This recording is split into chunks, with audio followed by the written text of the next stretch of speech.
Here I have a quadratic equation that I'm going to solve using factoring. I notice right away, though, that not all my terms are on one side of the equation equaling 0. So I'm going to go ahead and I'm going to take this x and this positive 14 and I'm going to put them on the left side of the equation. And I'm going to set the entire thing equal to 0. And the reason I chose the left side is because my leading coefficient will be positive over here on the left side. So this turns into 3x squared minus x minus 14 equals 0. So I can't pull out anything for a greatest common factor, and I have a leading coefficient other than 1, so I'm going to go ahead and use the AC method and multiply 3 times negative 14 is negative 42. So factors of negative 42 that add up to negative 1, well, 6 and 7.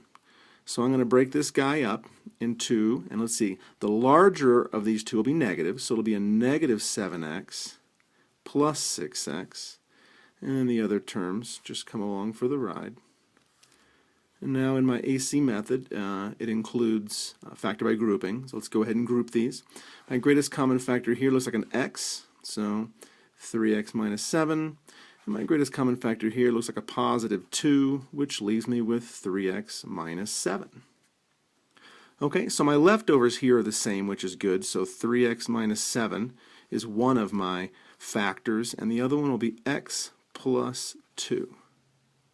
So my zero property of multiplication tells us that if we have these factors and they're being multiplied and I get 0, well, then at least one of these factors is 0. So I need to accommodate for all of them, so I'm going to go ahead and set each factor equal to 0 independently.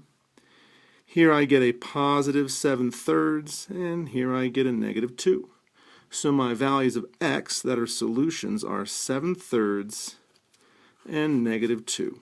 And this will be the solution to this original quadratic equation.